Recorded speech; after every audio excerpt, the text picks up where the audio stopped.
you, ma'am. Thank you so much. Yeah.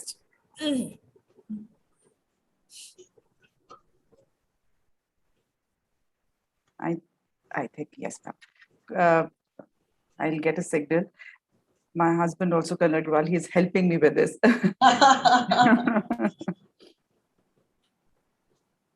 Is it right? Okay.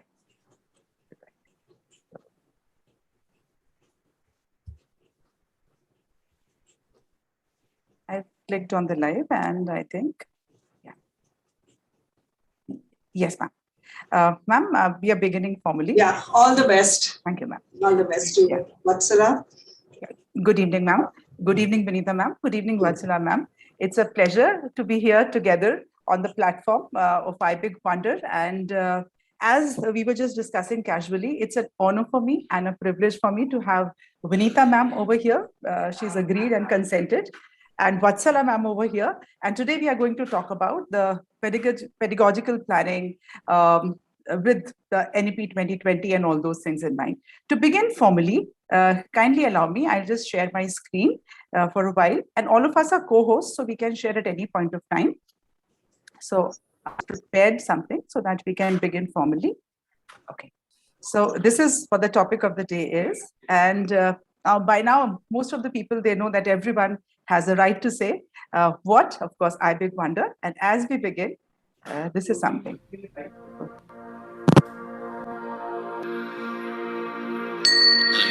संसार समुद्र तार नौकायिताभ्यां गुरुभक्तिताभ्यां वैराग्य साम्राज्यद पूजनाभ्यां नमो नमः Shri गुरुपादुकाभ्यां.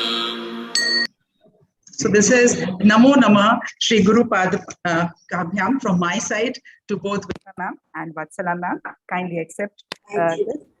It's definitely all those who are going to listen to us live and then later, I think they're going to be immensely benefited.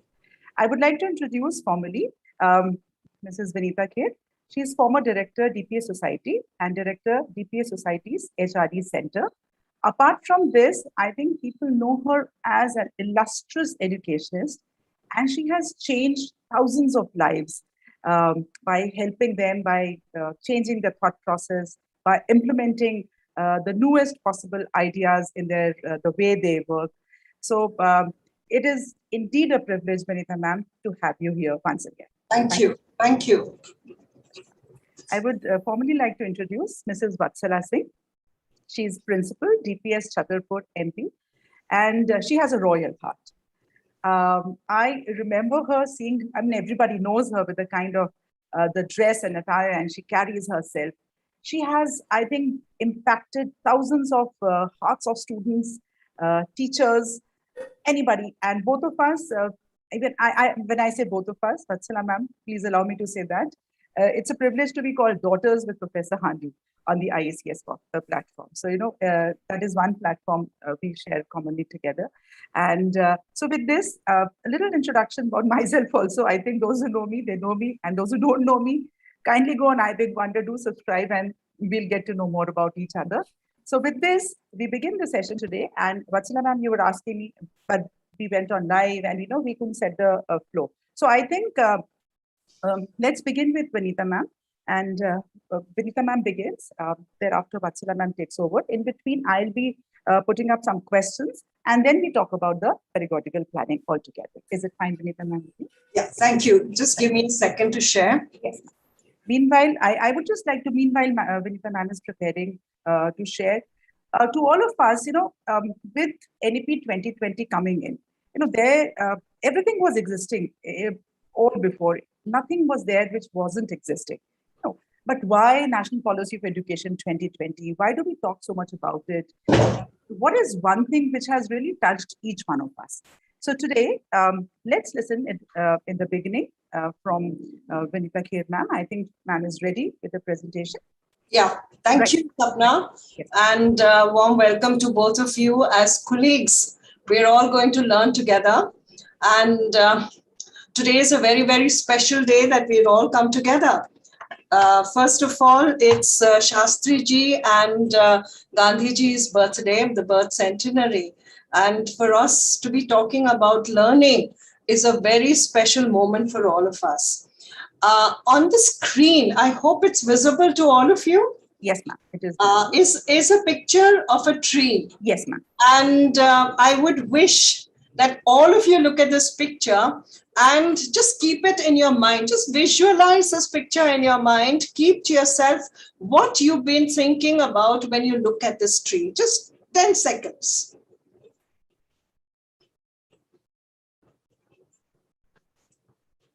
And this is the picture of the two great leaders of the country, whom today we honor. And we salute them for having led the country to what we are today. When we struggle with learning and we struggle with new forms of education, we struggle with COVID. We are reminded that these were the people who, without as many resources, were able to lead a country so well and lead us to where we are in the 21st century. From here, we take on. I would like to remind, while we talk about NEP and pedagogy, the function of Nai Talim, which is not merely to teach an occupation, but through it to develop the whole man. Remembrance of the Mahatma today in connection with education. If you look at NEP 2020, we will see that every chapter, every page has a reverberation of what Nai Talim was. And I'd urge all the audience here, the listeners here, to look into Nai Talim and see where all do you see Nai Talim in NEP, in all the NEPs thus far. This is a small little picture when it says productive work. Nai Talim talked about productive work, something about immediate use, linked to the school curriculum, done democratically. It's an important part of local life and livelihood, done in the school and also in its surroundings, eco-sensitive, fun to do, linked to the community, linked to local self-government. And if you recall NEP 2020, you'll find all this in different forms, in various forms. So therefore, Nai Talim, say from the 1940s, continues till today in its own form. If you look at Nai Talim, it has this thread. Why it is important to know history. When we talk about NEP 2020, for all of us as teachers, as educators, it's important. Why? Because if you look at it, it talks about individual as a whole, holistic development, joyous, engaging study, making of human beings, making humane beings. Somewhere, I think, with a lot of administrative work, a lot of examination, somewhere, I think the issue of making humane beings has taken a little sidetracking. Learning for life, living together, learning to learn, learning to do, experiential learning, constructive learning, skill development, talent development, environment connection, curricular connection and integration, language, focus on mother tongue, dignity of labor, and swachhata. We are all familiar with all these phrases, these learning issues, learning areas. And today, when you look at NEP 2020, you will find this connect with Nai Talim. Nai Talim has it all.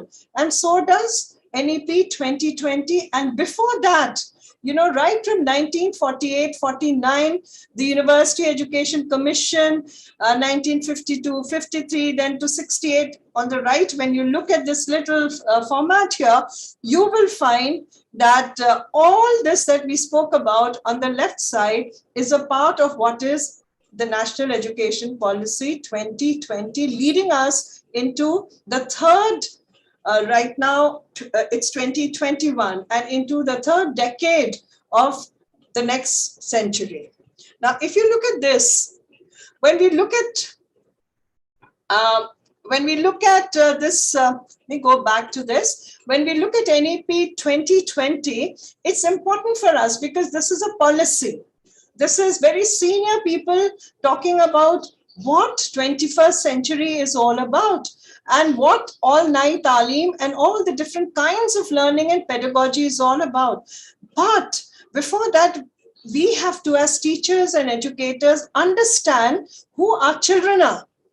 You know, we have to match them. They go together simultaneously. Why is there such a change? Why is it that NEP talks to us about pedagogy needs to change? It's been constantly telling us. Even the previous ones told us about the changes that were occurring. But big bang that this 2020 NEP has come with. And I would urge you to look at how the silent generation went on to become baby boomers, Generation X. Look at the years that go with them, the millennials, the Generation Z, and the Alpha generation, 2010 onwards to mid-2020s. So we have to align them. You have to align the policy and you have to align the teachers and the students together, because there's so much of a change. We must understand who our students are and why is this policy being made and why is it so necessary right now. So therefore, it's important as educators, we do a little study on our students. Who are our students? And then everything will fall into place. Now, pedagogical planning with NEP 2020. I would like to take us back, into the last, say, 1 year. Ever since NEP came along, we were in fact prepared with the arrival of the NEP 2020 way back in 2019 when the draft was out. And it had started working in our minds, that there's a new NEP coming and what does it want us as educators to do? Before that, we had more NEPs and we had the NCF 2010 to help us. So I believe in the year 2020, we went through an inflection point. We really stood still. We didn't know which way we were heading. We had Corona that had struck us like lightning, all of us. We didn't know which way we were going, what is happening, how to teach, how to go about assessments. And if you really agree with me, we had a tech, that kind of freeze amongst all of us. We were used to chalk and board and, the classroom and children running around. We were happy people running around on the corridors working. And suddenly we had only technology. And initially, for the first few days, we did go through that freeze. But then, thank you, teachers, all of us together held hands and we moved on. In fact, at this inflection point, what happened is when the world was in disarray, who was it that brought comfort to teachers, to students, to parents, to the world, to society? It was the teachers. It was the teachers who held hands with everyone and saw to it that our children, our next generation, was comforted. Everybody was safe and sound. So 3 cheers to you, teachers. You've been the best people. People may talk of doctors, they may talk of everyone else, politicians, etc. But there is, this group of people, the teacher, the educator that has kept the next generation safe with learning, has kept them safe with understanding. So therefore, that inflection point is an important inflection point. 2, it also told us which way are we headed? Where are we going?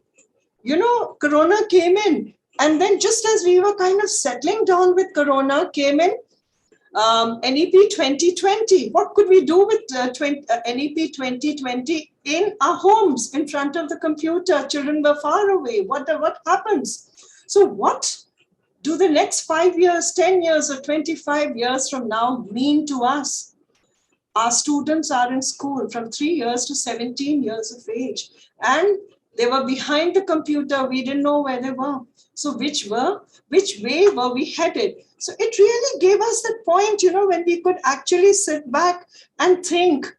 NEP had come, Corona had come, children were not there, a lot of internet had come in, a lot of information, huge websites had come to us. But what as teachers do we do? Which way were we headed?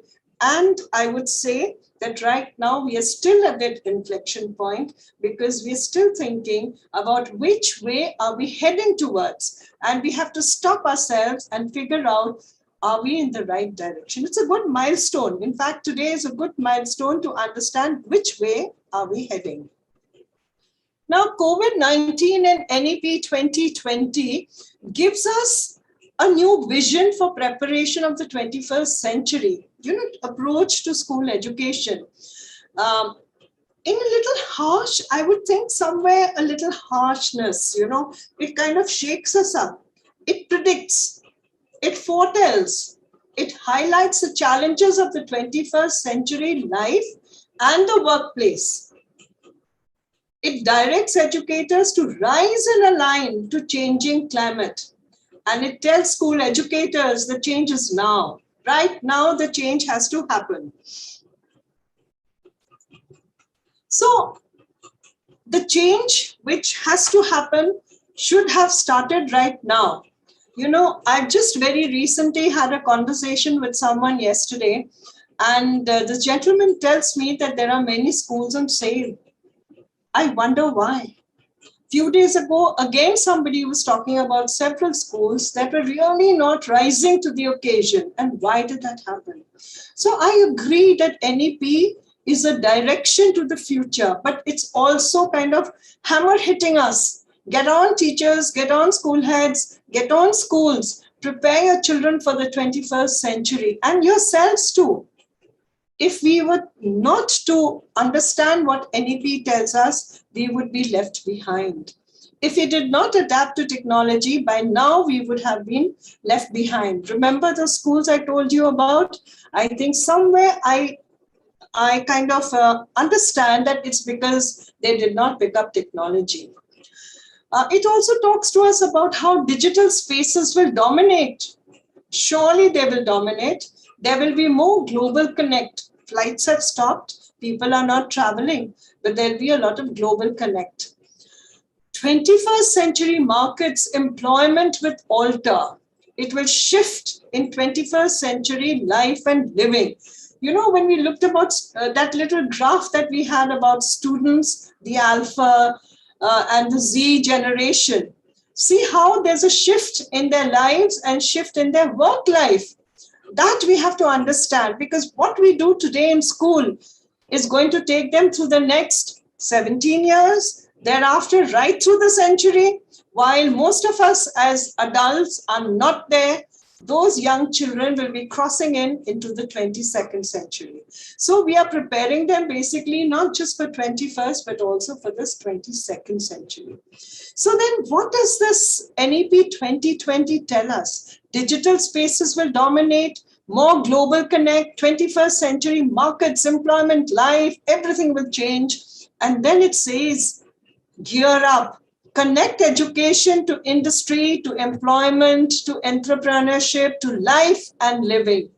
To life, most important. We've just been through an existential crisis.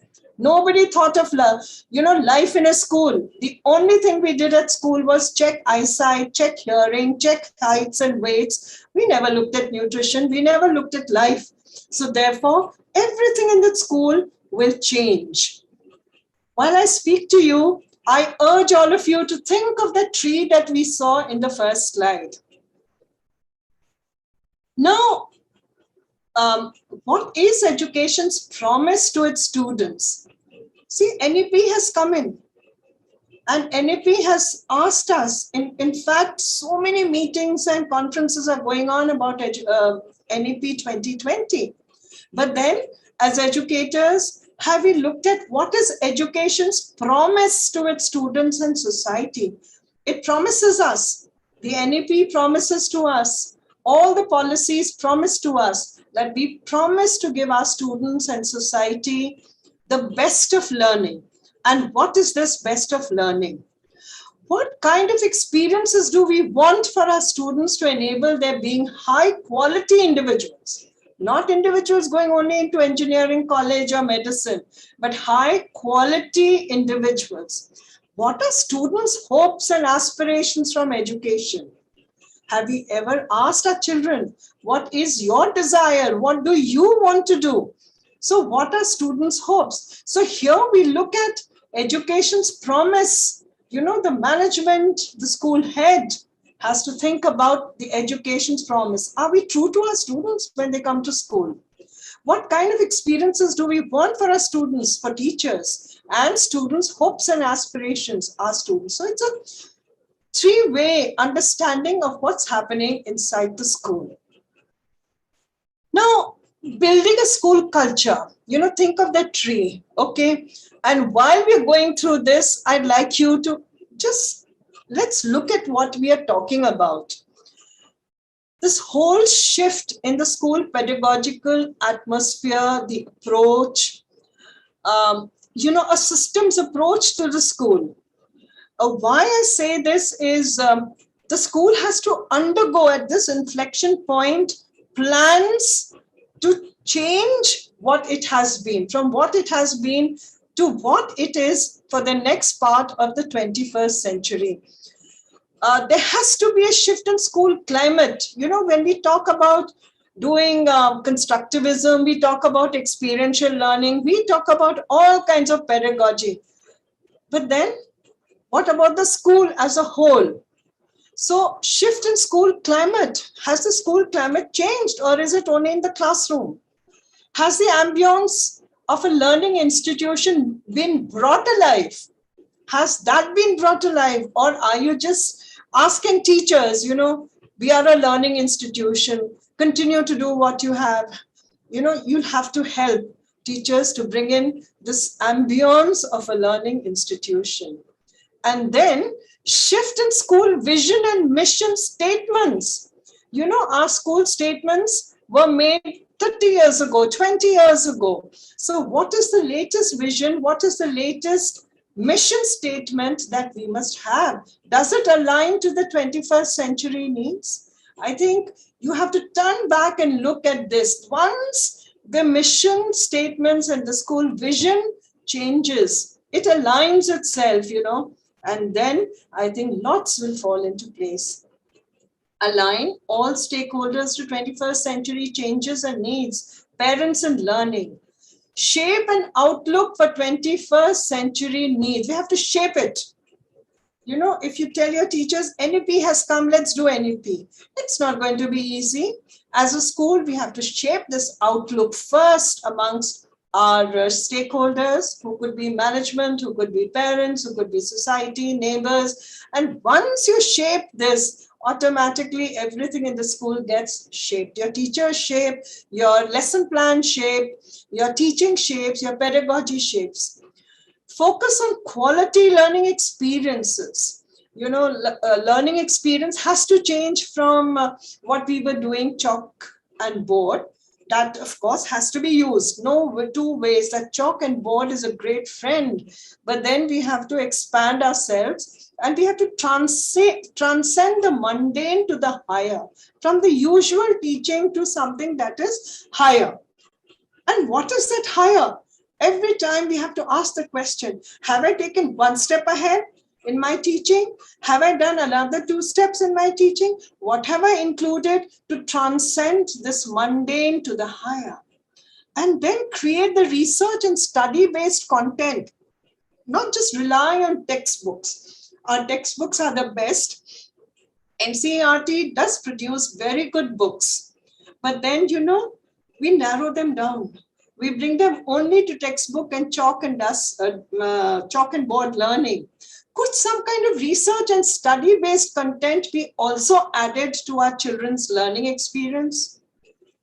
The textbook is perfect. NCERT does a wonderful, you know, questioning, and they have a very good exercise. Yet, we need more research and study-based content. And here I would believe role of the library to permeate to the whole school comes into the fore. That library, which is only giving and taking, or, you know, reserving books, becomes the core of the school. The library becomes the center place of the school, so that every morning children run to the library, teachers use the library in profusion. entire school curriculum, class by class, to be designed based on NCF 21-22. It's soon going to come. The curriculum, starting with preschool, has to change. What is it that I expect in my preschool? What is a curriculum I want to build class by class by class? And then go up to class 12. Is it only the syllabus that we teach, or it's beyond the syllabus, a curriculum suitable to 21st century? Learning objectives and learning outcomes in the curriculum itself. Do we have learning objectives and learning outcomes to be clearly outlined for each subject in the form of a booklet? And everybody to be made aware of it, including parents, that if I teach this chapter, if I take my children out to a historical monument, this is the learning objective, this is the learning outcome, because otherwise that visit becomes only a happy picnic, which is also fine. But then learning objective and learning outcome to a museum, to a forest, anywhere, to a salt dump, to a salt production center, anywhere, that has to be clearly outlined. Curriculum transaction to be foremost. That's the heading. The pedagogical planning. Curriculum transaction to be foremost. What do we believe by curriculum transaction? How do we handle it? Do we use the constructivist theory? Do we use the experiential theory? What is it that we want our children to learn? Quality learning plans return with a big bang. You know, I feel that this NEP 2020 tells me that quality lesson plans are here to stay. I would like to share with all of you, some years ago, I visited a school and requested the lesson plans, for a quick look. And I found that lesson plans were 4 lines to a page. So obviously, when I looked right through the months, one could understand that lesson planning had really not been touched very deeply. So lesson planning in this whole pedagogical approach becomes, absolutely foremost. Lesson planning. If you plan well, good lessons and more leadership distribution. Everybody is a leader in the school. Everybody must learn to innovate. Everyone must learn to be a part of the leadership team. Define and analyze the school system. The school system needs a change. And what is this change? The school has to be looked at in the form of a system where every little bit and piece comes together. There is no silo. Every department, every subject, every teacher, every administrative person is all involved in the school system. And the school system is understood by every teacher, every parent, that the school is a school and everything is interconnected like a jigsaw puzzle. And therefore, if the school is to do well and to become a learning institution, it has to work like a learning system. And then the school should be a real world lab. It's easy to say, but then, we can always develop the school into a real world lab. Little things. Your boards are very clear. Your corridor has beautiful pictures. It's a real world lab. You're learning from there. You're learning from your sports ground. You're learning from all the laboratories. You're learning from your teachers walking up and down. Everywhere, if it's a real world approach to the system. Another important part that I felt in pedagogy was developing the person, personality, skills, values, citizenship, exploratory and understanding. Every part of that person who lives in that school, who studies in that school, who teaches in that school, their personality, their skills, their values, citizenship, all this development should take place. And then create an environment for ownership of learning. We are so dependent on examinations and marks orientation. And we are also too dependent on teachers. Everything is dependent on the teachers. If the child did well, it's okay. The teacher has done something. But if the child did not do too well, the ownership is again shifted to the teacher. always the blame comes onto the teacher. Why not create a system, this kind of pedagogy where children take their own ownership? Why can't they learn to learn themselves? Sometimes you have to give the teacher's always there, but this kind of ownership of learning. And then create an understanding of problem solving. Unlike previous generations have changed. And our children, if you give them a problem, quickly and low, it is solved. Whereas 2 generations ago, those grandparents or people from 2 generations ago would find sorting out a certain problem great difficulty, because they would be bound by too many aspects. So therefore here, our children are so smart. Give them that understanding of problem solving. And most important is give them this acquirement of insights that helps them to enable them to participate in government debates, TV debates, political, economic growth. They should be able to understand what is happening around them. So therefore, in this pedagogy that we're going to be using, why not try and use insight building, understanding of problem solving, ownership of learning, creating the school as a lab, and defining and creating a system, the school, which is like, you call it the school system. Teach with power. The previous 2 slides spoke about, what changes need to be made, mostly dependent on the school head and the role of the school head, because to change a vision and mission would require the school head's intervention and initiative. But the principal could use in every step the help of a teacher, the knowledge and experience of teachers. But in this, the teacher's role here, I would say, is teachers teach with power. All that power that you have, utilize that power. Participate in school development processes. Again, a message to principals, but let teachers participate in the school development process. Research and study, use research studies on how children learn. Bring the science process in, how children learn. We haven't been doing it, honestly. We've been following a syllabus, and we've been taking syllabus 1, 2, 3, 4, and really not given too much time to research and study on how children learn.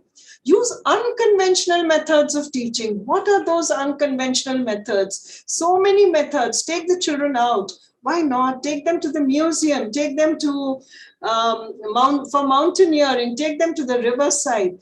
Take them.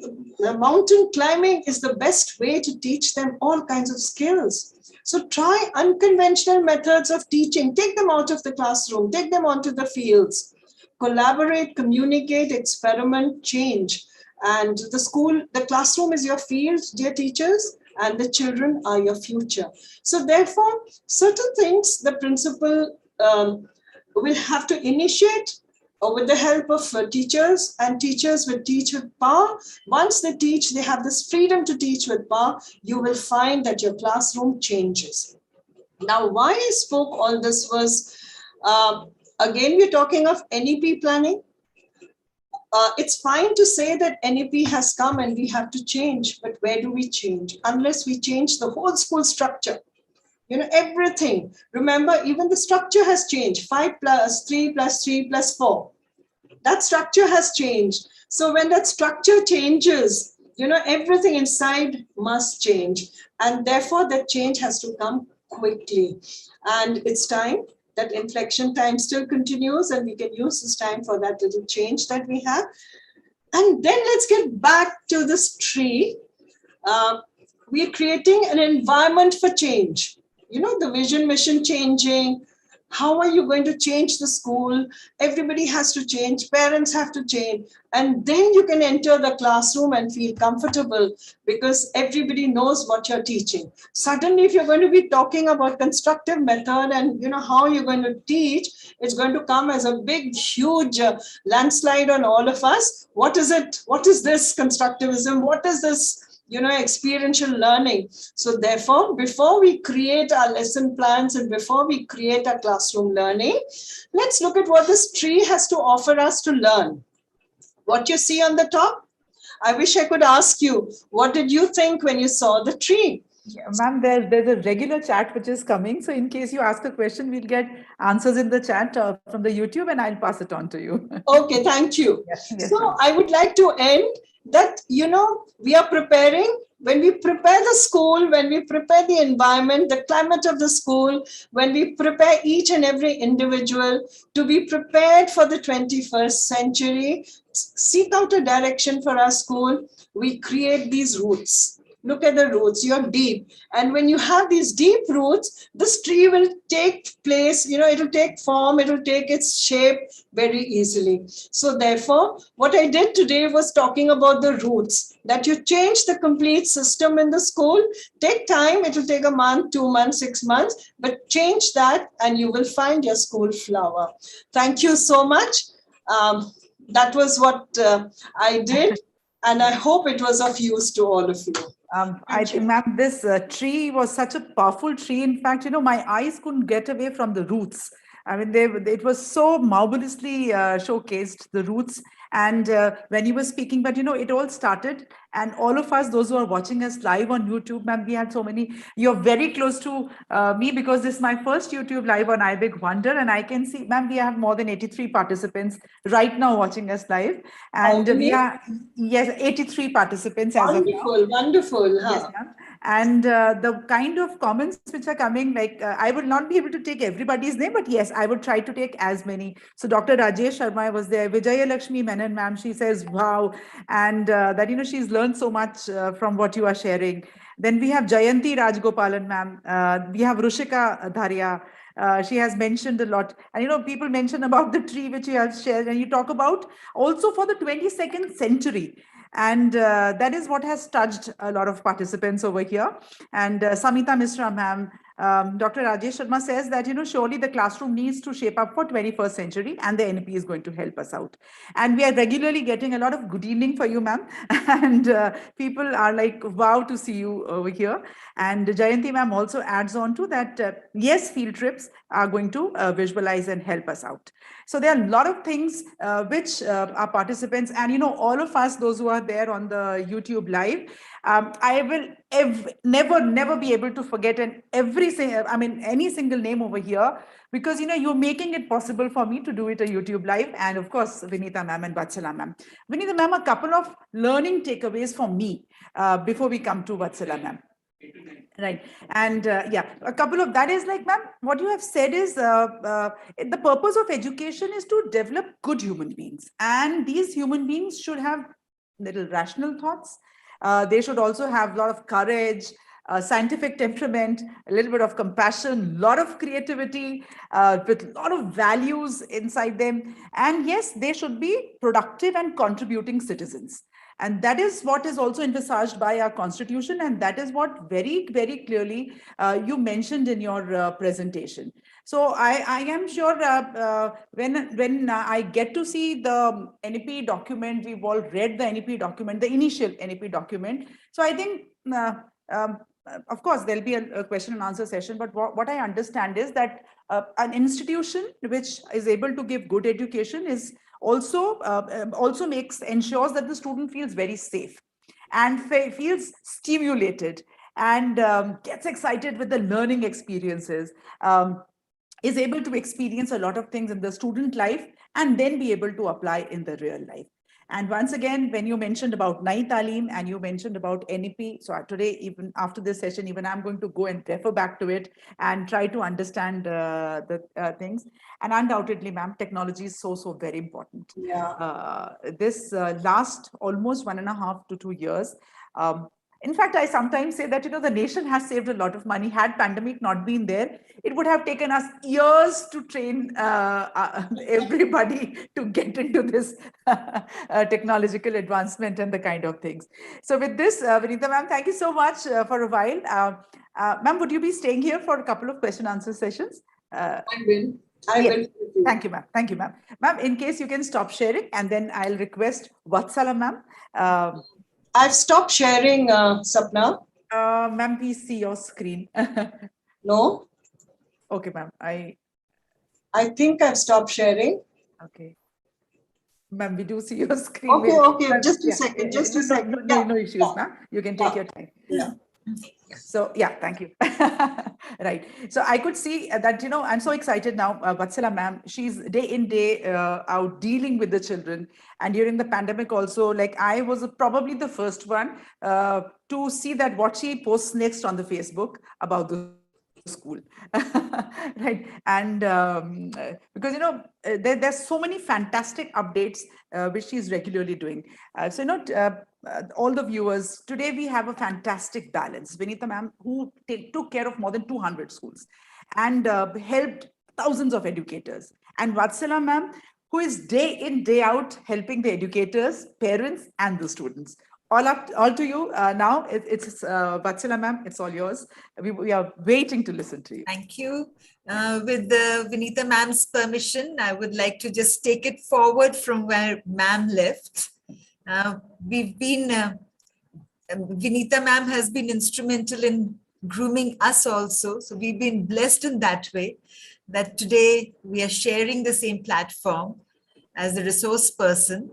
And when I joined the DPS as principal, I remember going for an orientation session with ma'am was there, and how lovingly, leaders, they establish the systems and values that we imbibe. And we've been blessed to have such seniors and leaders who have, taught us by example. And Vinita ma'am has been one of those, and she always is very, very dear to me. I look up to her. Thank you. Thank you, Vatsala.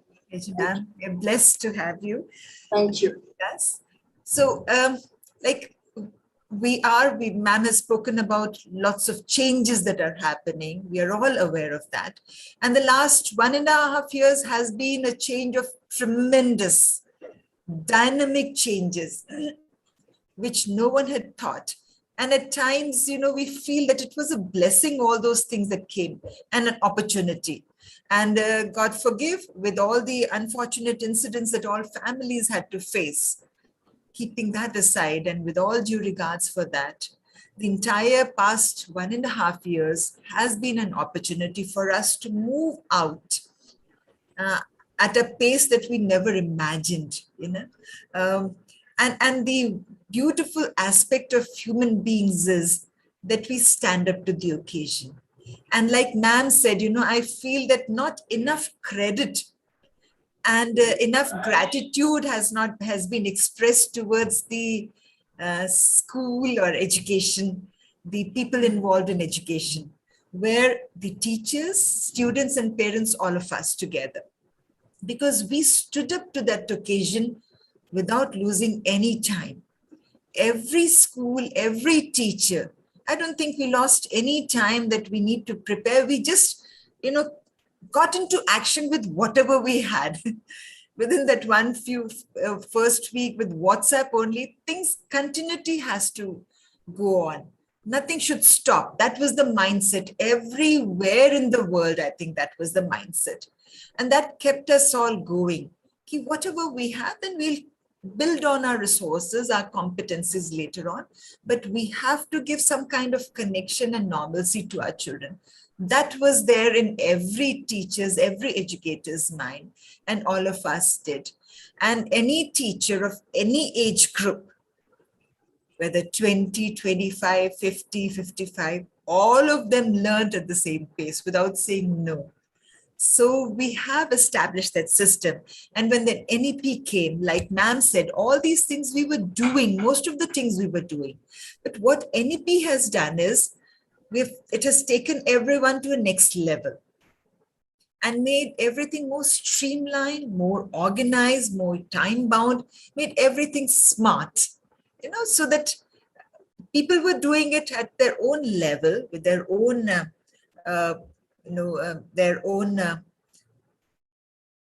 challenges, their own personal inspirations. But here, everything has been streamlined, that everywhere it has to be the same.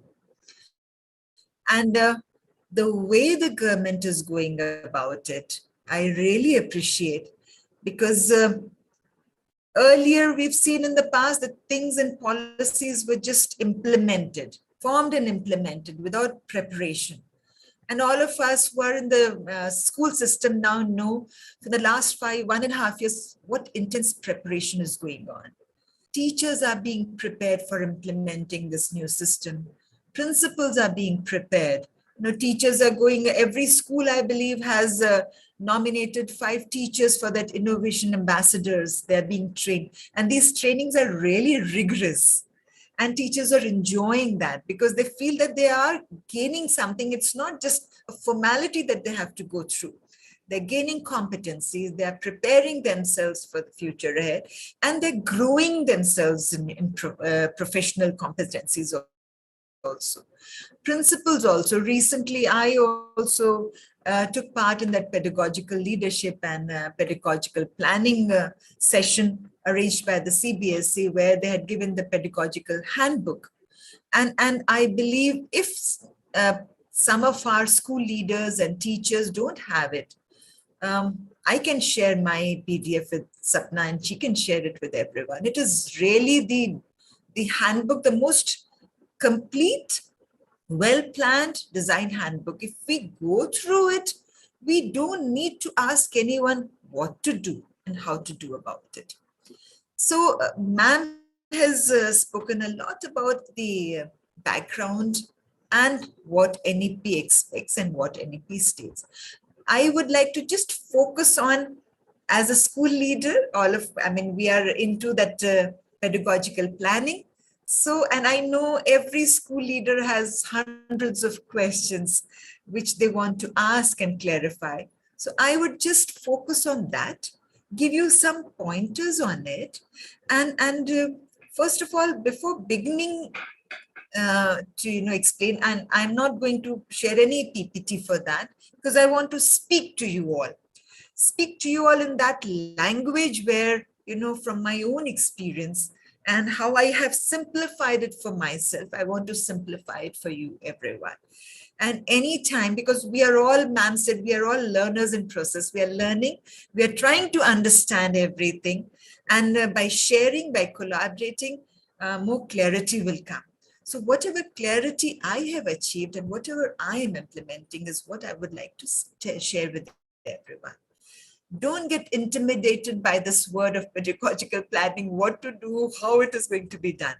It's a simple thing that what we are doing every day. Every year we have been doing it. It's only some terms have been given to, make the whole process uniform so that everyone follows that system, those strategies and those processes. So, for me, and I'm going to speak from my own personal experience, how I have understood the whole thing. For me, I believe, going about pedagogical planning is like building your own house. When you're building a house, you think about what kind of a house you want, what you have, your resources, and how you would plan it, where you will get all those resources. When you get entire material, people for different tasks and different jobs, then you start building stage by stage.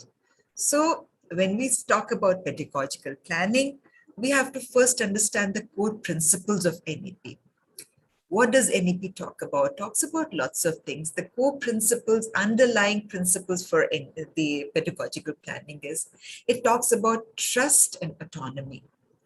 And autonomy means every school, we have guidelines, broader guidelines, but it has given space for every school as per your surroundings, as per your needs. You have the autonomy to customize it without compromising the spirit of the whole thing. Then flexibility also. The flexibility of planning your own thing with the learning objectives and the learning outcomes, that don't change. But everything within that, you have the flexibility of changing it. Choice and availability. You have the choices. The availability of the resources. Now I think every corner of the world has the availability of all the resources required, all the necessary resources required. They don't have to be physically present, but the virtual world has allowed us to, get every kind of resource, technology ready. which I believe all of us have become in the last 1.5 years, all of us. And that should stay with us. It should grow in that competencies. Don't think that, once the physical schools are open, that huge learning has happened, which has to continue and grow. The new normal or the old normal has no meaning. It's the world moving on. So new and old, I don't believe in using that word normal. It's the normal of today, whatever is there today, that is normal. And we have to behave and work accordingly. Practical life skills. And I feel when I see the queries from people confuse the life skills with something very complicated terms. I'll go ahead when I'll speak about different stages of pedagogical planning. Life skills are something that we are doing it. All of us are doing it. And we don't have to get intimidated by this, how to develop these life skills. The practical life skills, creativity and problem solving, which we all have done in the last 1.5 years. Whenever there is a problem, we should be ready to come up with a solution. And we did with all the available resources. And the solution should be such which are sustainable, which we can carry forward into the future. And the problem also, foresee the problem before it comes also, and when it comes also, stand up to the occasion and solve the problem. Creativity and innovation. One thing that all of us have to be ready, and you have to teach the children, is that, the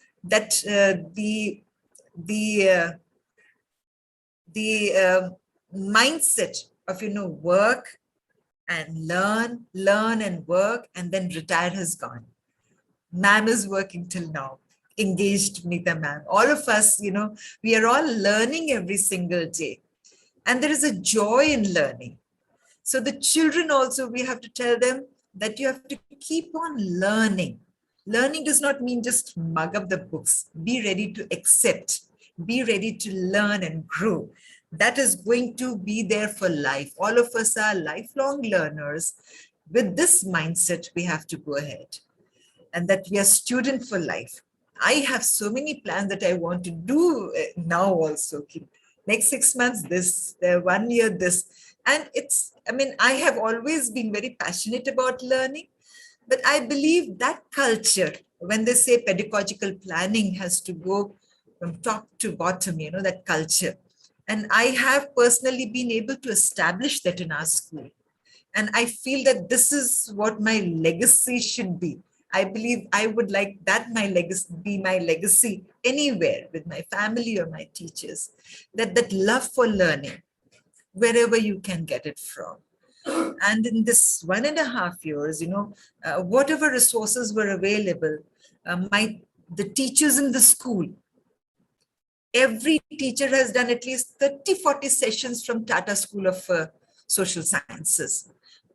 And they provided all these sessions free of cost. They were excellent sessions where, like ma'am said, teachers in last 1.5 years especially, though always we are counselors for children, for family, everyone, even parents approaching teachers, we were the support system for everyone. So that empowered the teachers to help everyone.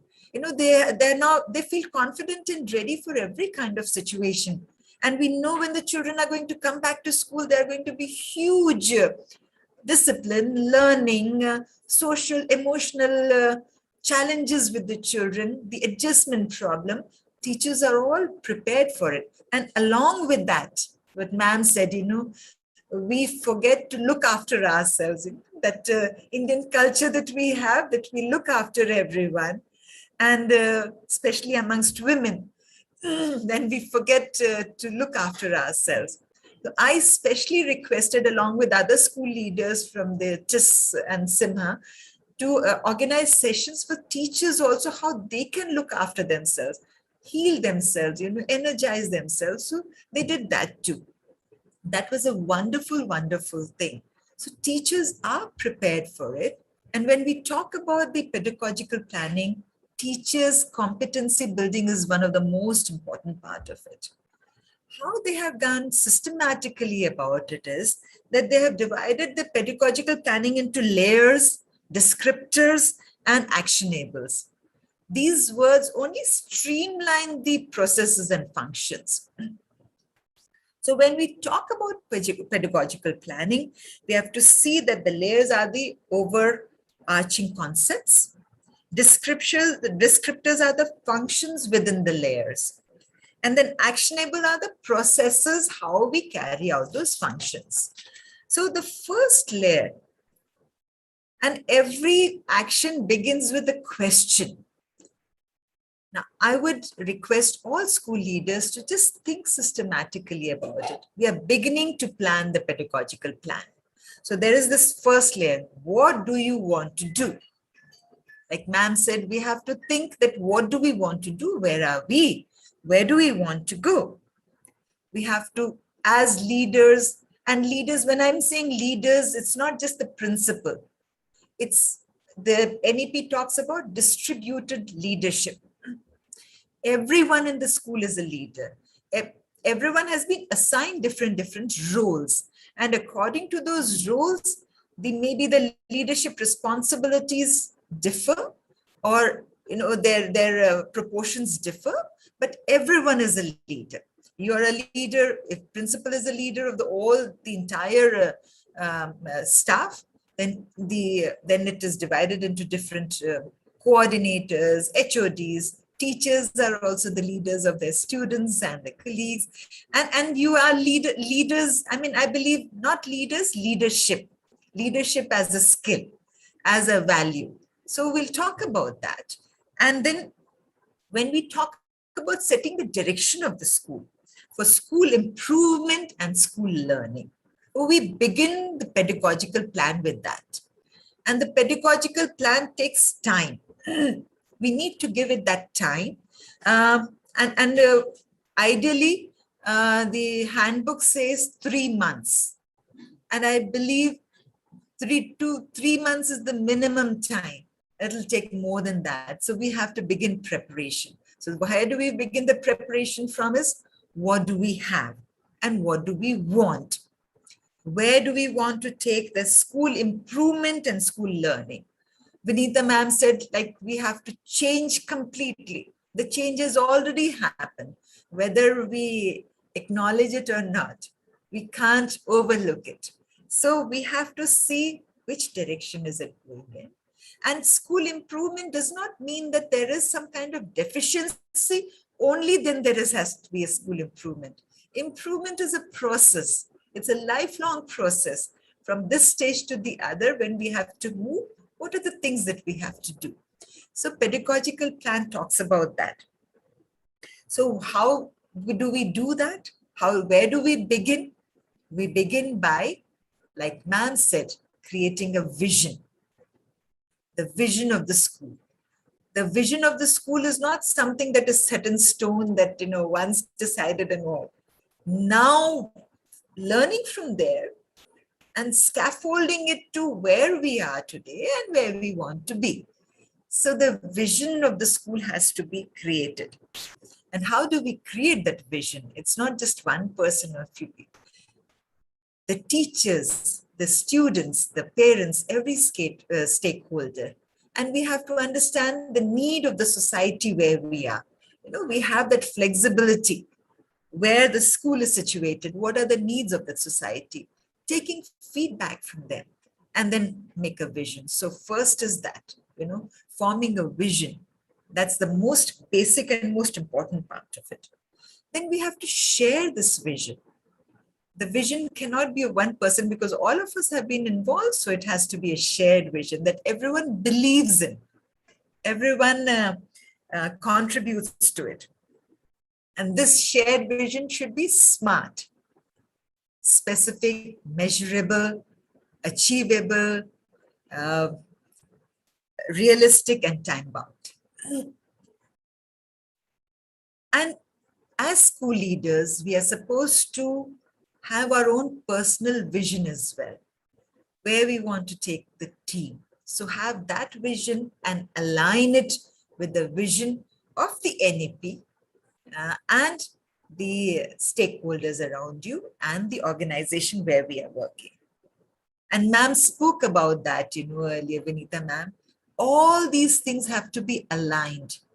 They cannot be exclusive. Everything is interconnected. You have to align everything, align the vision, align the ownership, align the expectations. What do we want? It should be everyone else's. And of course, somebody is required to steer it in the right direction. That is the job of the school leadership, to align everything and move on.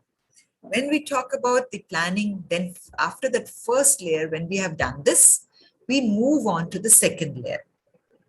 That is practicing the pedagogical leadership. Now setting the direction. Now we spoke, what do we want to do it? Now we come to this stage of how do we want to do it? When we've known this is what we want, now we have to set the goals and make the plan and the processes, how we will do that. First important thing, like I told you, like when we knew that, these are the challenges going to happen after COVID, during COVID, what did we do? Most of the teachers, most of the schools, we prepared our teachers.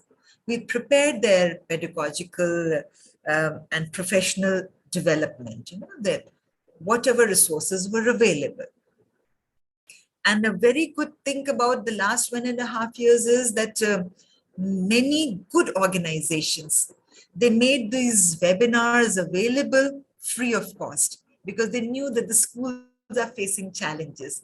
But in these tough times, any and everyone stood up the occasion to extend their helping hand. And I'm truly, like I shared with you, I'm truly grateful to Simha and TIS because it really helped us in so many ways. And one thing led to the other.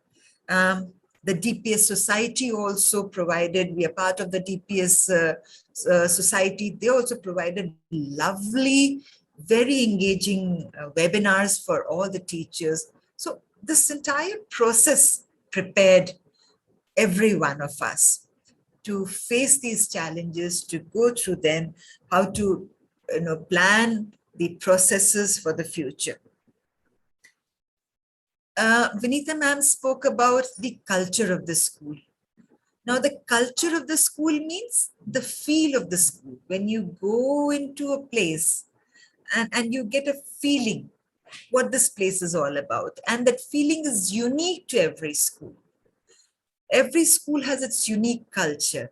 And culture could be, like I can say, the culture of my school today is the culture of that lifelong learning, of that growth mindset. Everyone excitedly comes and tells you, ma'am, this is what I've learned. Ma'am, this is what I'm doing. And I really like it. I love doing it. And these were those teachers, all of us, we've gone into our comfort zones. We did not want to learn anything new. It means some extra work and effort. But I tell you, from my own experience from everyone, this is something which is very, very infectious. Once you start doing it, you want to do more and more of it. Because it's very self-satisfying. I mean, you don't have to do it for the others. You feel good about yourself. When you learn something new, when you feel empowered to empower others, that's the greatest feeling. Like Sapna has been doing so many webinars and we've been learning so much from her. Whenever there is little thing, yes, Sapna, truly, those little aspects of teaching and learning and these new challenges that you take up in the webinar. So it's all there around us. For us, we have to be ready to find the right resource to learn, to innovate, and to grow.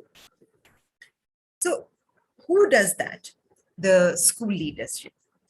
Learning without limit and success for all. I found this line in the NEP handbook, and I really liked it. Learning without limits and success for all. Because success is it's the most motivating factor. Failure also is at times. It is one of the most motivating factor, but success has a different energy. So learning for all and feeling empowered and successful, it really, really, changes everything about it. And when we are planning, we have spoken about inclusive education and inclusive schools. That has to be a major part of our pedagogical planning. How do we as school, how do we make our schools inclusive? To have children of different abilities to be in the same classroom where they're all engaged together. So your pedagogical plan and your learning outcomes, everything has to be in alignment with that. And how do we do that? How do we say how to do it? Is when we are aware about ourselves. That self-awareness. And I think so in all of us have gone through that process where we become self-aware. Self-aware means who I myself am, what I want to do, where I want to go, and I want to take everyone. So like ma'am also said that, in the last 1 year, we've all learned to live a healthy life, to adopt healthy habits. That came from our own self because we were with ourselves only for a long period of time, connecting with ourselves. When we have a crowd around us, so many things to do. Sometimes the most disconnected we are with is with our own self. So that gave us the opportunity to connect with ourselves, also gave us so much time with ourselves. And that is one of the most important skill of any leader, to be self-aware. Without being self-aware, you cannot give direction to the others. And then the third layer is what to achieve. We're talking about taking the school into the new policies and the new education policies, assuring the student and teaching learning. So now first question was, what do we want? The next question was, how do we do it? The third is what to achieve. So the education, ma'am also said, the purpose of education is not just cognitive development, it's the development of the whole being. And a lot of importance has been given for the spiritual, emotional development, moral and ethical values. So how do we inculcate that our children learn? This has to be part of our pedagogical plan. I know we are running short of time, and I would just like, I would just like to, because it is a huge process, and I would like to share with all my school leaders how I have begun, planning the pedagogical plan. First question, ask yourself, note it down, and then make notes of it is, where are we now? What do we need to do in the coming years? Next question is that. How will we achieve what we want to do? Third one. And who's going to be responsible for all that? We begin with this, and the brainstorming of all these 5 questions is a part of the NEP. I've learned it from there only. What is the timeline for implementation?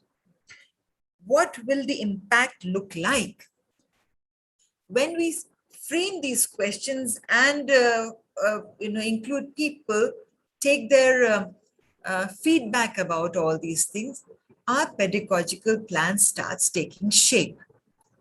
It's all, whatever we are doing, we just have to organize all that information, all those processes in one place in a systematic order.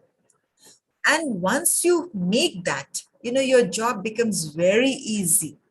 There's something to look back on for guidance. It becomes like your own guide and the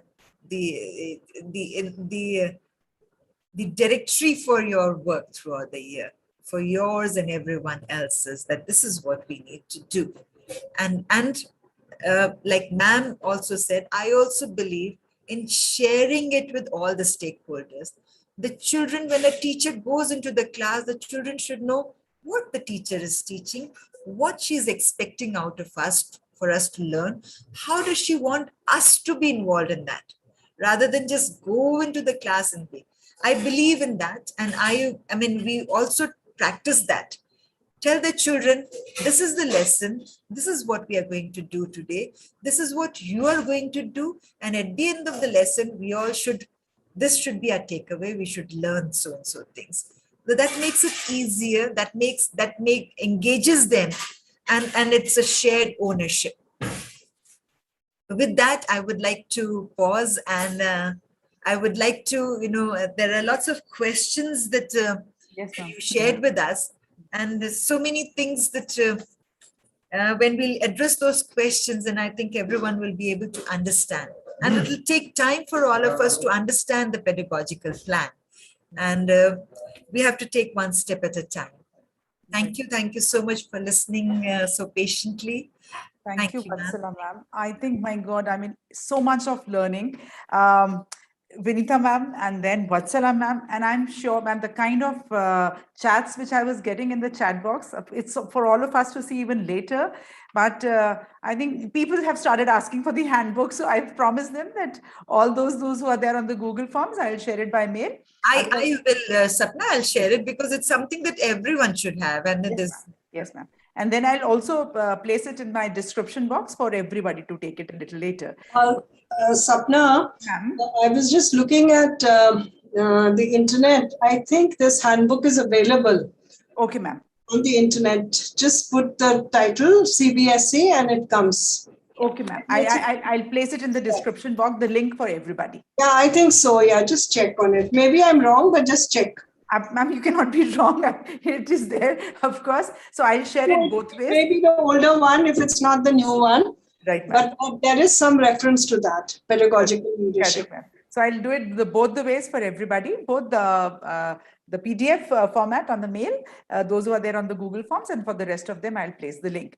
So now, a couple of learning outcomes, ma'am, I mean, it began with one particular 2 words of yours, that, the core principles of NEP is trust and autonomy. So, I mean, these words like sort of put a lot of change in my thought process right in the beginning as you started speaking. And towards the end, of course, the entire deliberation, step by step, you were moving. I remember, ma'am, 3 years ago, or maybe 2.5 years ago, just before pandemic, when this annual pedagogical planning had to be done, I think you were one of those first ones who had released a sample for everybody. So I think all those who know that there was a format, a sample format. So, and Sapna, the credit goes to Vinita ma'am, because when I attended the session, ma'am, do you remember we were asked to make the pedagogical plan? You showed us a sample, and we yes, Professor Khandelwal. Oh wow! Credit goes to ma'am. Oh wow, that's amazing again. He insisted on it, and he said you have to know what you're doing, and also he always encouraged us to make a calendar, a working calendar, day-to-day calendar, and he would request principals and ask them if they had made their personal calendar. He says the school has a calendar, the students have their calendar. What about the principal's calendar? Mm-hmm. So that was quite a tough thing. In fact, I remember, ma'am, now the principal's class, that is the assembly, would take a couple of years before we have those beautiful assemblies where that is, I mean, I remember Balasubramaniam sir mentioning that is the principal's class. And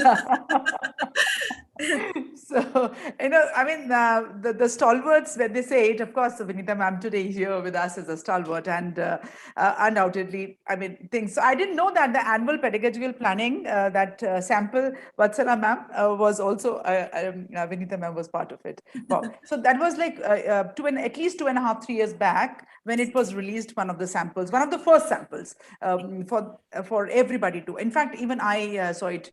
We share a WhatsApp group together. So that was the first place where I saw it for the first time. And then, of course, the schools modified it. Ma'am, now, yes, of course, there are questions, and we are going to very quickly come out of it. Now, what I've understood pedagogical planning is the curriculum has a lot of core essentials. So when it is pedagogical planning, it is of course a teaching learning process. And what I've understood listening from both of you is that, as teachers, while we are doing the lesson planning, I mean, the year planning, block planning, and of course the year planning, and of course we go day by day and class by class, all those things, we have to keep with this NEP 2020, I think a few things in mind. That is critical thinking, very important for a child because they'll be solving problems in real life. And they should be inquiring a lot of things, inquisitive mind. They should be discussing a lot of things. Somebody in the YouTube in the chat box, I'm forgetting the name, I'm very sorry on that, because I'm talking over here, I'll not serve the chat box. But then they also mentioned that, yes, it has to be an analysis based kind of a thing, that, the children, so we have to plan our pedagogies based on that. When we look into this document of NEP, I see a big word over there, that is experiential learning. For years, I think, and maybe from the forces background, what I understand, that anything which we are able to create an experience, we learn it so much easier, so that could be hands-on learning. Now we've also started bringing in arts integrated and sports integrated. And the moment it is storytelling based pedagogy, I think I am all for it. I just start falling for it. And I feel, stories are not meant for the kindergartners or the children, those who are in primary. Stories are for everybody. In fact, during the pandemic, when I got a couple of opportunities to be able to speak in a couple of university or the campus students, those who are doing their graduations and their post-graduation programs, I got an opportunity to do a case-based studies with them. And all I could feel is it's all storytelling. When we are studying, especially when it is economics, or especially when they're learning about how things happened in the world, what are there things to learn from. And my own elder son, I mean, he's pursuing his post-graduation. So even he mentioned that, there are so many real stories we have to learn from. So, ma'am, if you allow me, Vinita ma'am, Vatsala ma'am, may I give a 5-finger rule for a story for everybody? I think everybody can apply it to their lesson plans and all. Ma'am, may I? I mean, we've all been storytelling, Sapna. Even right now, we're doing that storytelling. My tree is a storytelling. So, ma'am, the tree was so, I mean, I'm going to go back on YouTube and see that tree a couple of times, because, the roots have sort of, I mean, my eyes were glued on the roots. It had such impactful picture for that tree. So the 5-finger rule, or I mean, if I so say rule or the phenomena, I think it is going to be very, very helpful for all of us, those who are listening and those who are going to listen to us a little later. So, whenever there is a story, any story, it could be any subject too. We just have to remember that the stories have at least these 5 things. It could be a 6 or it could be a 7 thing also, but minimum 5. So every story has an idea. So that's very important. And every story has a character or characters. Now, every story has a setting or a timeline or a place where it is happening. And the stories could have problems and the stories may have solutions. So in case we are able to put these 5 things into our lesson plans, and we ask children a couple of questions around them, and maybe we take a pause anywhere and we ask, okay, according to you, what could have happened? I think we can do wonders. I remember one of my maths teacher, when I was like, many of us were initially scared of maths. So so what started solving the mathematics on the board, and suddenly on the 4th step would say, I've forgotten, can you tell me what happened in the previous question? So children would immediately start rattling that, ma'am, this is the next step. So, when mathematics or the numeracy was introduced to us as a story, and I still remember 2 in my pocket and 3 in my hand. So so that is how we've grown doing all these things together. So, today's session, of course, when we talk about the planning, when we talk about the approaches, Vatsala ma'am, I think those 5 points or maybe 6 points, which you said, that where are we now? What do we plan in the next years? How do we achieve it? Who is going to be responsible? What is the timeline? What will the impact look like? This is immense, a huge thing you've shared with everybody. I think this is phenomenal. I don't have to say anything. And I think by now, many of us have even got answers to the questions. So this is for everybody, those who had shared it on Google Forms. The questions were like, I sort of like shortened them and shared it with Vinita ma'am and Vatsala ma'am. So a couple of questions, not all. Ma'am, may I now take a few questions? And in case any questions come live, I will. Okay, synonym of name lesson. Okay, okay. So somebody says five-finger theory is nice. Thank you. And Vatsala ma'am, somebody says these pointers are super pointers. And Vinita ma'am, everybody is like, is an awe of yours. So I'm getting so many chats on the YouTube, which of course will be available for all of us to see later. So first question, and I think in a nutshell, in case we have to just encapsulate it, Vinita ma'am, maybe if I can ask you this question, while doing a complete pedagogical planning, if I can answer, okay. Yes, of course, all three of us are there. So, ma'am, okay. So, what are few things which everybody should keep in mind while doing the question is complete pedagogical planning? So that is the question which has been asked. Yes. See, pedagogy is only a part of the entire thing.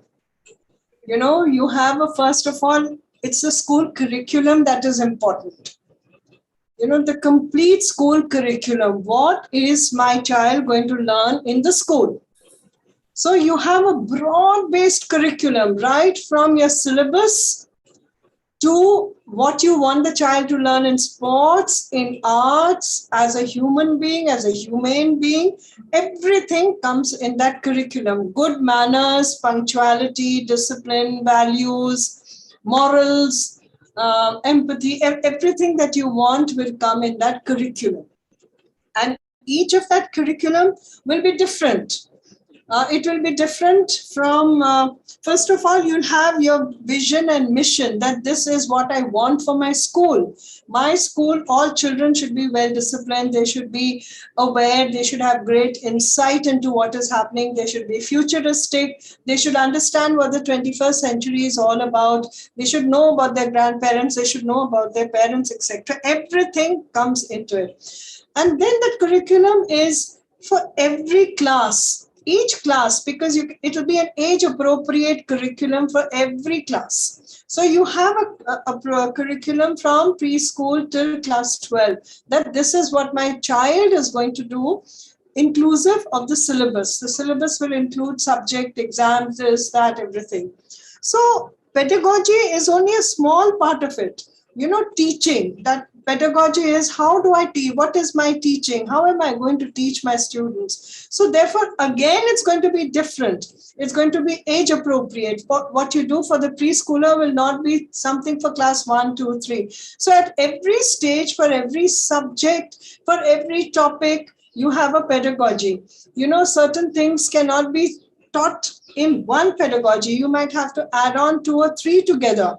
You know, especially for mathematics, you may have something like experiential added to it, or you can have a constructivist theory added to it. You can have a playway method attached to it. So everything will have a different aspect to it. So therefore, pedagogy has to be looked, you know, when I'm teaching English, what pedagogy am I going to use? Because it's going to be different from what you're going to use for mathematics. It may not be the same. So therefore, pedagogy is a small little part of that huge, big curriculum. Right, ma'am. Yeah. Thank you, ma'am. Vatsala ma'am, would you like to add something or say something onto it, or otherwise I'll take another question. Ma'am, you're on. What I would just like to add to that is, like when we went systematically about what we want. So for what we want, how do we do about it? It means what are the things that we need? Like ma'am said, you know, preparing the children for that, you know, for life or with these skills. So who's going to prepare them? The teachers in the school. What will the school need for that? How do we prepare our teachers so that they can empower the children? What are the processes, systems, and in the school building and the systems, what is required for us to enable to do that? So when we are talking about pedagogical plan, they're asking us to lay everything down. Think about it in your mind, think beforehand, plan it, lay it down, and be prepared that this is what we want and this is how we will achieve it. In the pedagogical plan, earlier it used to be very this thing, like ma'am said, 4 or 5 pages they wrote the curriculum. The curriculum means this is what we want to do. These many hours or periods will require. These the kind of teachers will be required for that. And for each lesson to make it, now they have given objectives, that you have to connect it with the real life situations. It has to be critical thinking. So every lesson to make that, what do we require? How do we teach that lesson in any subject to make it interdisciplinary, to make it experiential, to have critical thinking in that? You don't have to have all those in one this thing, but it should be a part of every different lesson plan. You know how one lesson plan may help in inculcating and developing the listening skills, the communication skills of the child. Another lesson plan, another subject or another topic may prepare them, help them to connect it with life, real life situations. So all that. So the plan will be this month or this week in this class, this is what is to be taught. And this is the person who's going to teach. What are the competencies that teachers should have? When we go at should have, this is what we want. Then we go backwards thinking, how do we build that in our teachers? Okay, so that we prepare them. And then what will be the outcome? What will my children learn out of it? How will this prepare them with these life skills? How will it align and connect everything? So the planning, the process may be only of 30 minutes or 40 minutes in a class, but that planning will take at least 15 hours for that one lesson, because all those things have to be taught separately, put together. So the planning has to be distributed. Right. One person cannot do that. One person can steer it or, give the directions or make the resources available, but it has to be distributed. With the different competencies of the staff, that and it has to be delegated and distributed. So a lot of work will go, and the more we are prepared, the more we are planned, the more success, the more possibilities of success. We say if we don't plan, we plan for failure. We plan for failure. That's it. Absolutely. Right. Ma'am, keeping the time in mind, I'll take at least 2 more questions, because I think we'll be doing justice to it then, because the rest of the questions, I think if somebody hears Vinita ma'am. And may I interrupt you with something? Yes. Just a minute. There was this question which I feel lots of people ask me also, and I wanted to say something about that. How, they said when the children were at home, how to make them do activities and all. Yes, so I just wanted to explain very briefly. We've done that. It does not mean that if the children are not coming physically, we cannot have life connecting activities in your own home, interdisciplinary. And we've done that. I'm talking about on the basis of what we've done in the past 1 year. For different classes, the concept was the same, but activity is different. Your kitchen is the science lab.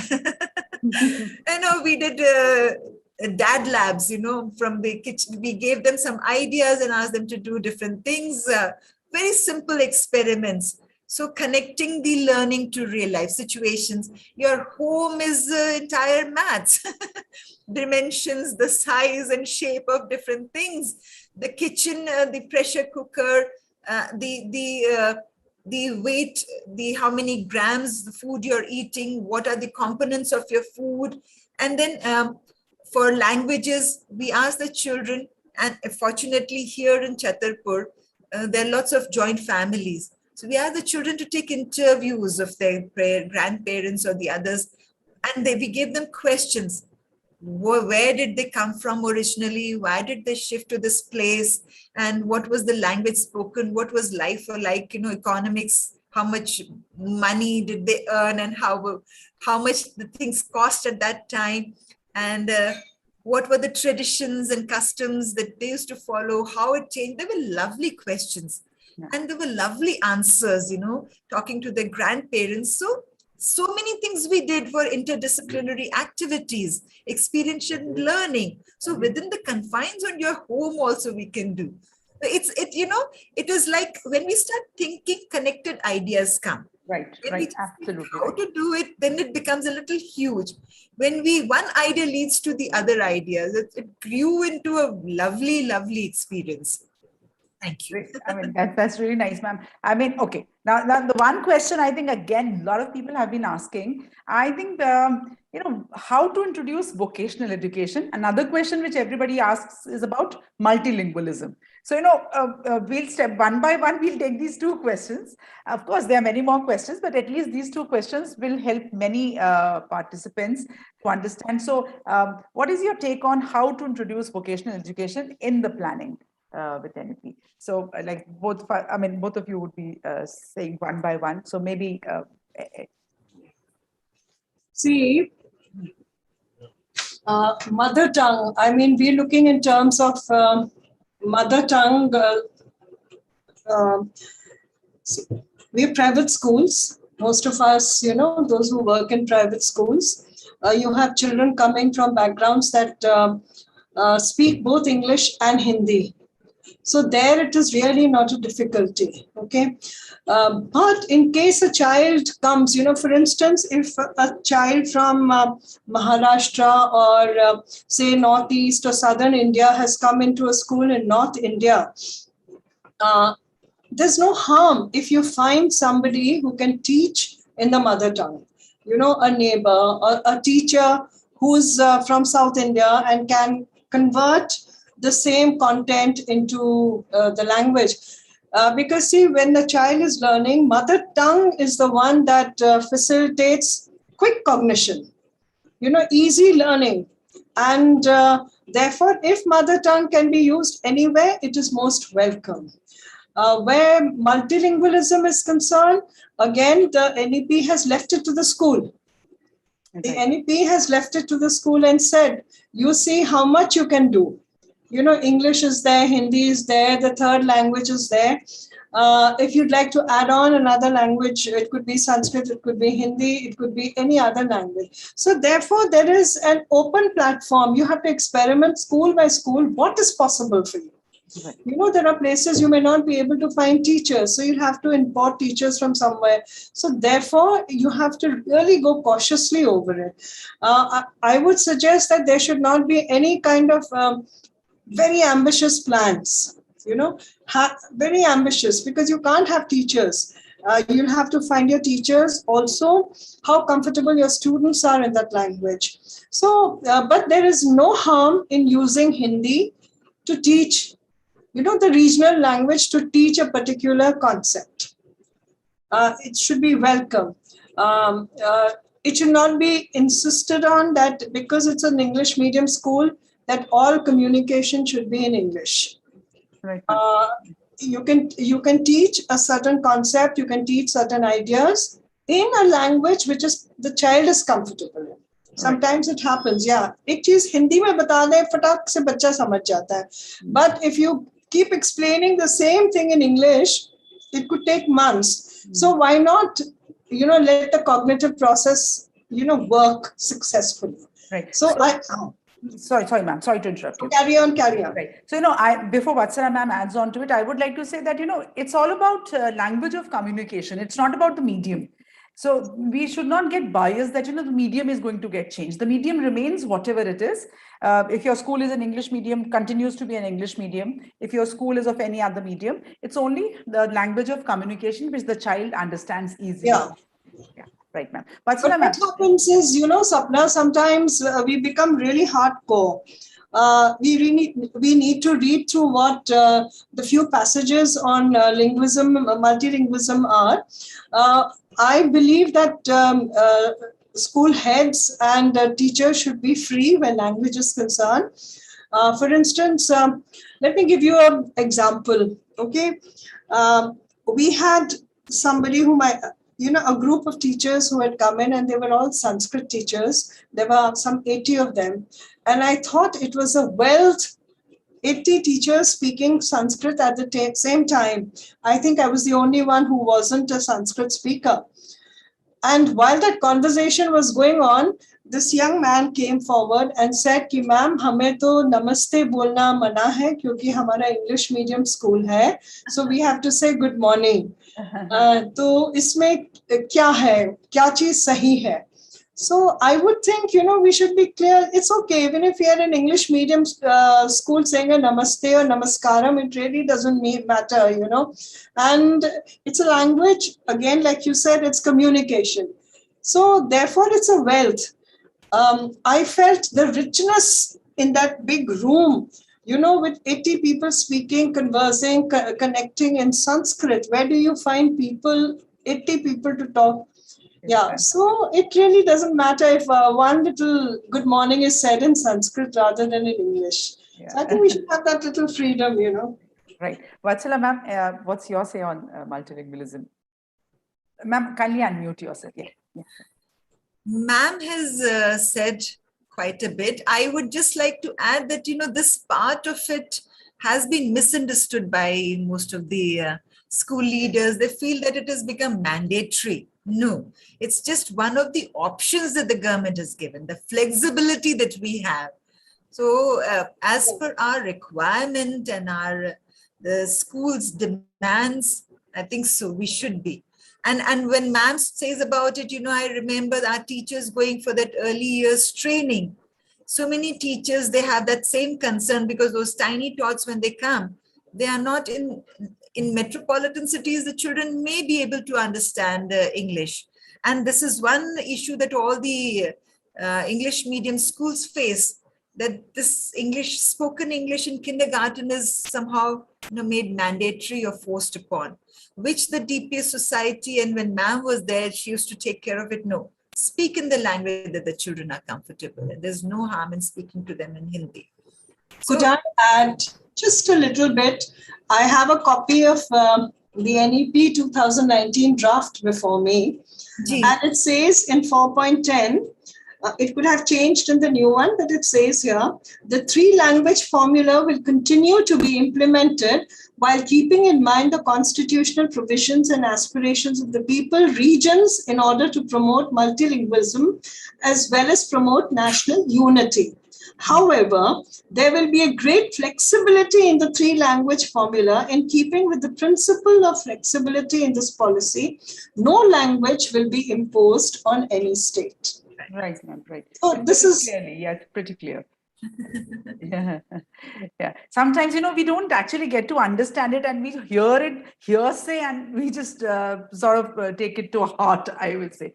Ma'am, the similar thing is happening with vocational education. So, before we call it a day and call this session off, I think so many questions around vocational education, that how to introduce vocational education in pedagogical planning. Vatsala ma'am, this time I would like to begin. I believe vocational training at a different level has been part of most of the schools with the clubs in operation, then again, it is as per the requirement and the needs.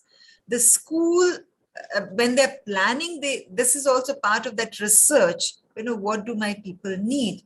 And then they can have these additional subjects and you can give them choices. The board has given a number of subjects, but like simple vocational training as maybe nursing, first aid, and cooking also part of our clubs, we can include that.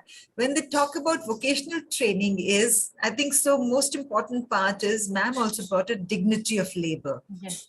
That's very important for everyone to understand the dignity of labor and acquiring skills for life. And skills does not mean that they should be employable in that skill. It's like the whole soul development of the child. And, and many schools have been practicing that in the senior classes when we give them summer projects. Then those summer projects should be practical ones. If a child wants to be a doctor, ask the child to shadow another doctor for 1 week. And that is a very eye-opening experience because children make choices on most of them are not passionate about their choices. They just hear or they have a different vision of that profession and they want to do that. when they're practically into it, they understand the day-to-day grind. So either it will make their conviction stronger, or they'll think, okay, this is not for me, we'll move on to something. So they'll have that real life experience. And we've done that with lots of children wherever I've been in school, giving them these kind of projects. If you want to be a businessman, be with a businessman for 1 week, shadow that person and write down the experiences. What does it feel like? So if we are not able to have an additional subject also, there are ways to build these things. And then it teaches them dignity of labor, which is very, very important. Mm-hmm. The children need to know and respect that. Right, ma'am. Right, ma'am. Vinita, ma'am, would you like to add something? Or, I mean, do you think it suffices? I think it suffices, because we're talking in terms of school. In school education and what is necessary in school. The CBSE does offer a lot of areas of vocational learning, vocational education. So if schools are comfortable with administration and finances, they usually allow students to take up one or the other subject. But I would feel that vocational training should start right at the beginning. Cleaning your own classroom is a vocation. Dusting your room, cleaning, helping with the gardens in the school, growing plants, plus other such, it could be class-wise. Class-wise, I think that helps. I also know of a school that did something called Domestic Staff Day. There was 1 day or 2 days reserved for domestic staff. When the domestic staff didn't do anything, the teachers and the students cooked for them and presented them with some articles. So look at it, they understand. In the whole process, it's not the cooking and helping, but understanding that there's a whole range of individuals who do domestic work. Again, dignity of labor. So there's plenty. And point 16, reimagining vocational education in the NEP is quite interesting. I think we should read it. And vocational education comes stronger from class 9, 10, 11, 12. I think now NEP has given us some areas where we can work on. But point 16 is important, and I urge everyone to read it. I'm going through it right now, and I'm finding it even more interesting. Yeah, I mean, the more we mull over the document, each time we find something new. That's so true to it. In fact, ma'am, there was one question which I had shared with both of you. So I think by now the person would have understood that in case there are 2 teachers for different sections of class 5, so pedagogical planning is never done class-wise. It is for the school. And then, it's for the school. So, however number of sections may be, I mean, the planning would be done for the school and then implemented separately in the classes. I think, given to me, I would like to continue forever with both of you. I mean, there's so much of learning. But since we had planned a specific time, so now it will be a good idea that, we can say, so I pick up a few lines from the document itself that, the rich heritage of ancient and eternal Indian knowledge and the thought that has been a guiding light in the policy is the pursuit of knowledge. That is Gyan, Pragya, and Satya. That is knowledge, wisdom, and truth. And that was always considered in the Indian thought and the philosophy as the highest human goal. And today, when we hear Vinita ma'am and when we hear Vatsala ma'am, throughout I could feel that there was so much of connect with our own Matra Bhumi, Karma Bhumi, Gyan, and wisdom altogether, creativity, thought process.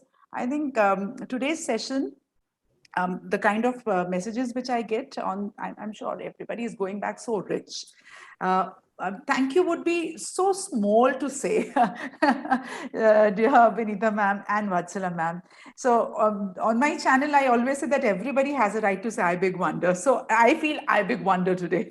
So the world has opened to me with so much of knowledge. Any concluding remarks from both of you? And then we can say a bye to each other. Vatsala, you'd like to say something? I just would like to, because it is Gandhi Jayanti, so with the Mahatma Ji's word, be the change that you want to see in the others. And that's how we take things forward. Yes, we take forward. I think, Margaret Mead said that there's always a group of people in all across the planet. When they meet and they discuss, they bring about a lot of change. And it's not just politicians or big people, so to say, who bring change. It's even the smaller groups that work together. So in this particular case, teachers and persons like you, Sapna and Vatsala, who brought people together, 80, 100 people, you brought them all together on a platform. And you see, a lot of learning is taking place, some doubts also. Not just, you're unlearning also, you're learning, and a lot of doubts also being created. And sometimes wonder what is happening, we don't understand this. So all that is being created, and that's because of a platform like this. And here I agree with Margaret Mead when she says that when people come together, they bring new learning and they bring change. So this is what Big Wonder is doing. Vatsala, you're doing it at school. So thank you. Thank you, ma'am. So with this, thank you so much to have blessed me and the listeners. All I can say is Jai Hind, ma'am. Thank you so much. Jai Hind. Bye-bye. Jai Hind, ma'am. And keep in touch, both of you. Bye-bye.